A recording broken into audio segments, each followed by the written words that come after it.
En 2016, j'ai dû faire le deuil de mon sein.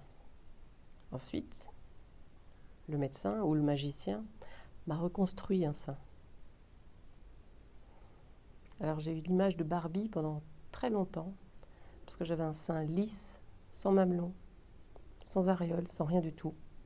Vous savez, comme toutes ces jolies petites poupées là, un sein lisse. J'avais mon sein Barbie. D'ailleurs, ma fille m'a dit un jour, maman, c'est marrant, en fait, tu as un sein rond et tu as un sein long. Le sein long, c'était le naturel. Régulièrement, ma fille s'amuse à venir vers moi, style poète poète camion. Et puis elle me fait ah mais non, poète, t'en as qu'un.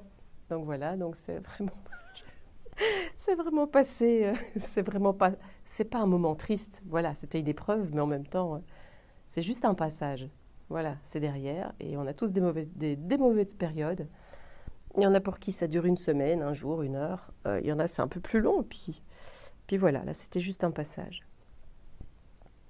En fait, tout au début, c'était énormément d'organisation avant la reconstruction.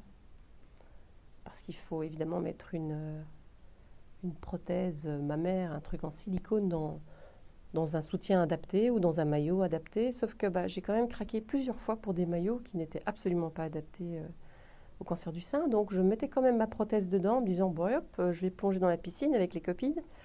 Et puis régulièrement, il y avait la prothèse qui flottait à côté de moi parce qu'en fait, elle n'était pas du tout dans une poche. Donc voilà, mais là maintenant c'est reconstruit, sauf que comme il n'a pas le même volume que l'autre, j'ai régulièrement mon soutien-gorge qui louche. Donc il est plus attiré d'un côté que de l'autre. Donc voilà, c'est tous des petits détails, mais en fait, personne n'est symétrique. Donc finalement, voilà, je vais vivre avec et j'ai aucun souci. Voilà. En fait, c'est juste une question d'habitude. On s'est adopté, enfin lui, il n'avait pas le choix. Et en fait, moi non plus, mais mon sein et moi, on a dû s'adopter. Donc il a fallu d'abord le maquiller pour qu'il ressemble à son voisin.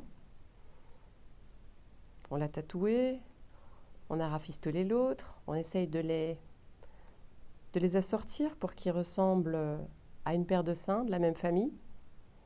Donc régulièrement, il faut retatouer, mais ça c'est juste l'apparence, parce qu'en fait derrière, il n'y a rien. C'est pas un sein, c'est du fake. Le médecin l'a reconstruit avec mon ventre, donc je n'ai aucune sensation sur ce sein. Je pourrais me prendre un chambranle de porte, me blesser et ne rien sentir. Et donc pour moi, ce sein est là, mais en même temps, il y a un côté fake.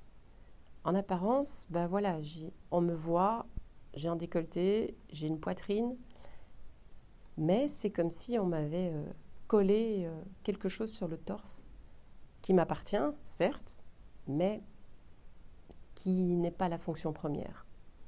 Et justement, pour ne pas avoir ce sentiment de fake, j'ai besoin que mon conjoint puisse me caresser les deux seins de la même façon. Même s'il sait que je le sens moins, pour moi, psychologiquement, c'est inclure tout mon corps et me le réapproprier. Alors les cicatrices, elles font partie de mon histoire maintenant, clairement. Que ce soit au niveau du ventre, au niveau du sein. Je trouvais que ça avait un petit côté rebelle, un petit côté rock. Quoiqu'en fait, les cicatrices, c'est pas forcément rock. Mais on s'habitue à tout. Mais par contre, c'est au niveau de l'organisation. Maintenant, je dois réfléchir à beaucoup de choses.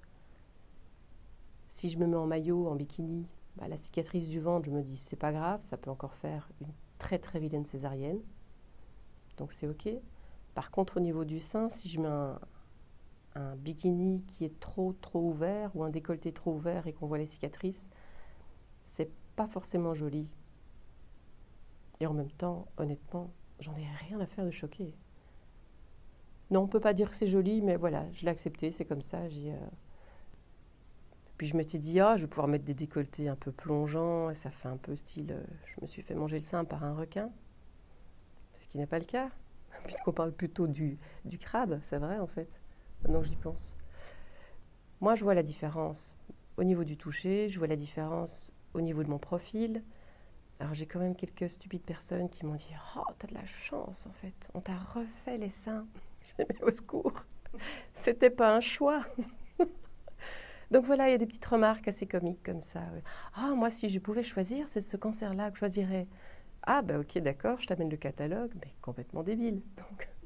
Donc j'ai beaucoup de remarques assez bizarres, mais toujours liées au physique. Comme quoi, finalement, cette reconstruction était plus esthétique que médicale. Donc on ne se rend pas compte de la souffrance qui est derrière. Et honnêtement, bah voilà, je ne les blâme pas. Je pense que les gens sont mal à l'aise et ne peuvent pas comprendre. Pour moi, c'est derrière moi. Sincèrement, c'est derrière moi. Les cicatrices sont là pour me le rappeler, mais les cicatrices fait partie d'une histoire. C'est comme une carte routière. Voilà, c'est le chemin, c'est mon chemin, c'est ma vie. En fait, je viens de réaliser en faisant les photos que je cache constamment mon sein à droite, par pudeur. Tandis qu'à gauche, je ne sais pas si c'est le fait d'avoir été devant les médecins constamment pendant très très longtemps, etc. Il y a, enfin voilà, il y a un côté où on est dans l'impudence, quoi. On me demandait à la limite de le montrer, hop, directement, je dégainais. Parce que le médecin devait regarder et que les stagiaires qui suivaient, tout le monde observait, etc. Donc il y a vraiment un côté où finalement ce sein n'était plus un sein, mais c'était un sujet d'étude. Donc et plus côté féminin, mystère ou sensuel que j'ai gardé à droite et que je garde encore en le cachant avec une main.